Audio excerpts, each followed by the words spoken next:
Alors, nous sommes ici avec Christophe Collat, noble cour de NDS France. Bonsoir. Quel est votre rôle dans NDS? Bonsoir, donc je suis en charge du business development de l'activité middleware chez NDS pour le produit qui s'appelle MediaEway, qui est donc un middleware, une solution middleware qui permet à des set-top box de rendre de l'interactivité aux abonnés. Disons, la France a toujours été considérée comme un pays toujours en première ligne contre, disons, le grand pouvoir d'une gestion centralisée des médias à niveau de peu grands sujets internationaux. Quelquefois, disons, à matrix anglo-saxonne, on dit, les livres de Tessarolo parlent d'un monde dans lequel tout va changer, où peut-être la création de contenu sera très peu centralisée et beaucoup plus distribué dans quelque mesure.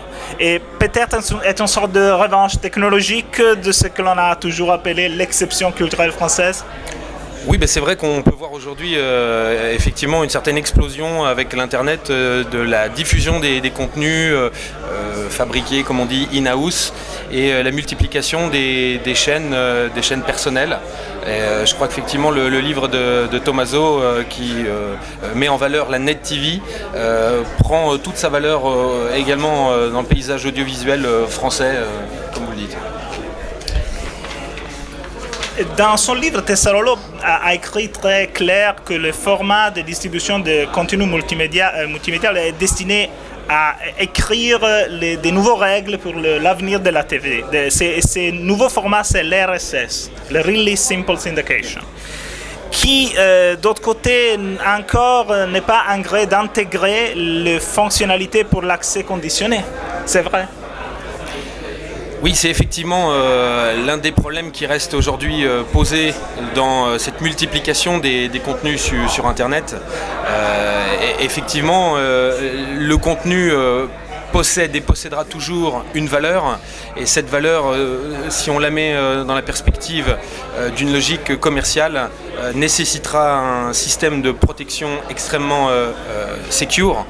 Et eh bien, nous travaillons effectivement chez NDS, nous avons depuis longtemps analysé effectivement l'acheminement de contenu par le biais de la technologie RSS, tout en conservant une sécurité effectivement qui est primordiale.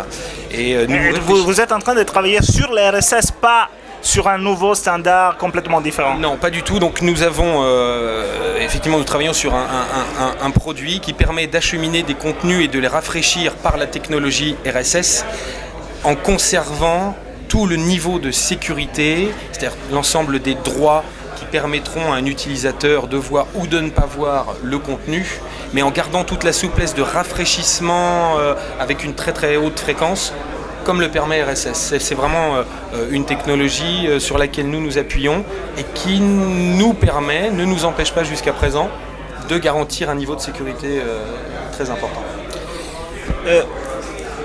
On a vu que la télévision peer-to-peer comme Just a encore une image un peu de clandestinité, contre laquelle elle doit encore combattre des petites batailles, peut-être de relations publiques. Quand vous pensez que cette bataille va finir? Quand il y aura ce changement de perception? Alors effectivement, avec Just, on arrive à une nouvelle façon de consommer des programmes. Essentiellement, on a vu récemment qu'il y a eu des annonces de la part de fournisseurs de contenu américains très importants qui proposaient de donner gratuitement leur contenu sur le réseau Just. C'est quand même des contenus qui vont être financés par le biais de la publicité, donc on a toujours une notion commerciale dans l'échange du contenu. On réfléchit aussi beaucoup chez NDS à la notion de peer-to-peer. Quand vous considérez par exemple un ensemble de décodeurs équipés de disques durs reliés sur un réseau broadband, vous pouvez très bien imaginer que l'un des décodeurs aura un contenu qui va intéresser un autre abonné et toujours sous couvert, donc on y revient toujours, d'un système de sécurité vérifiant si vous avez ou non les droits dans votre package subscriber. Vous pouvez très bien en peer-to-peer aller consommer et lire le contenu stocké sur le disque dur d'un autre abonné. Ça, c'est aussi des choses que demandent les opérateurs. Donc que ce soit Joost ou que ce soit chez un réseau de Pay TV classique, c'est quelque chose qui est effectivement très important et sur lequel on réfléchit aussi pour trouver des solutions. Parce qu'en fait, on est tous dans cette industrie de la télévision numérique ou télévision tout court, on est tous là pour le confort de l'abonné et aussi le confort des fournisseurs de contenu. Et on essaye que tous ces acteurs puissent bénéficier des systèmes les plus souples, mais aussi que chacun soit content. L'opérateur doit vivre en fournissant les contenus. Pour trouver l'équilibre, disons. Exactement, je crois que vous avez souligné le point tout au début.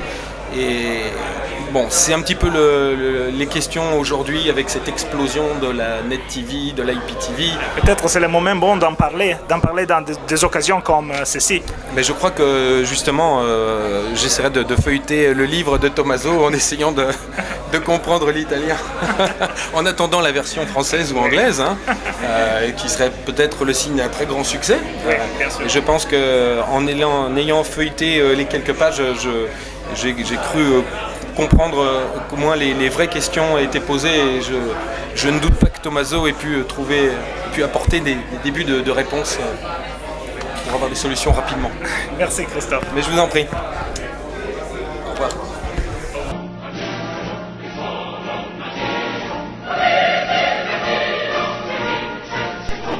Attenzione, volante 15. La proprietaria, il proprietario ci ha chiamato a settore di ma non sappiamo